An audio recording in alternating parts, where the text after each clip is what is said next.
guys, so I want to come at you real quick and give you a little tip, show you something I've started doing. If you're making your own, you know, Amsteel tether like I've made, I've already unrolled this one, so it's not neat right now, but if you're making your own like I've been doing out of this Amsteel, like I showed you guys how to do in the video, one thing that I've started doing different, so right behind the loop where you girth hitch it to the tree, the loop in the end, you do a lock brummel here, and then you start the bury right behind that lock brummel where you bury the entire rope. The entire length of this rope, it's buried back inside itself all the way to the end, not just like an 8-inch piece or something. Like it's basically doubled up all the way to the end. And then you got both ends out down here, and then I tied my stopper knot here. So technically, there's no way that this can come undone because of the knot down here keeping it from doing that. But I did notice when I just had this hanging up on a hook, and I was showing it in a video, I was sliding my, whether it's a distal hitch, Prusik, Swabish, it doesn't matter.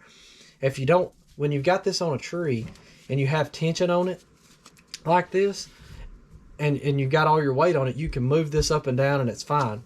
But when I just had it hanging up, I noticed when I tried to slide my hitch here up the rope, what it was doing was it was bunching it up right here in between the hitch and where the bury starts. And it was trying to push some of it back out, and I was having to try to feed it back down in there, and I was like, what is going on with this? I was having to like milk it back down, and it's not a problem once it's on the tree. And it can't ever completely come undone because of the stopper knot. But one thing I started doing was I took some thick sewing thread that my daughter had. I don't even know what it's for really. It's just a lot thicker than your normal thread. And I doubled that up. And then I started sewing in like from all directions. I would go in this way and come out here and then come back in the side and come out and come back in the top, like just working my way all around it. And I sewed up about a 2-inch section from where the bury starts down from there, so that there's no way in the world this is ever going to come out. No matter what, like it can't try to back itself out. So that was one thing I wanted to show you guys real quick.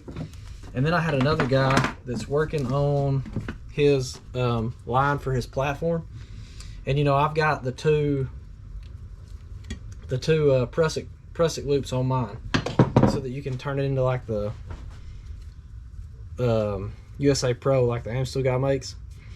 And so he was asking how long did how much did you need to bury on these continuous loops for 1/8 inch, and I'm going to show you guys real quick. I'm just going to untie this one.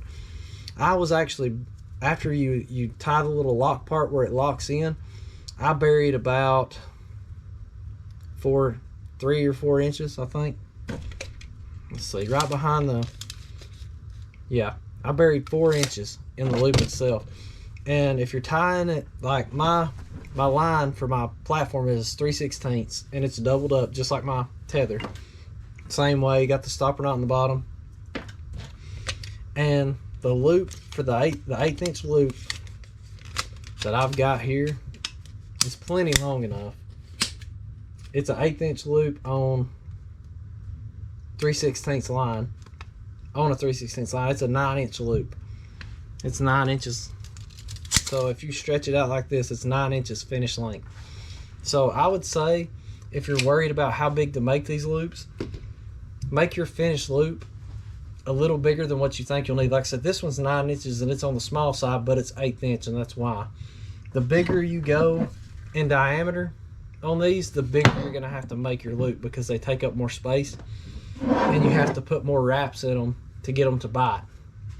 So if you're running the same diameter loop as what your line is, then you would need to add more loops, more wraps in it to get it to bite. But if you're running a smaller line, which is technically I think what you're supposed to do, then I would say you don't have to have as big of a loop. But like I said, this 1/8 inch is a 9-inch loop altogether with 4 inches buried.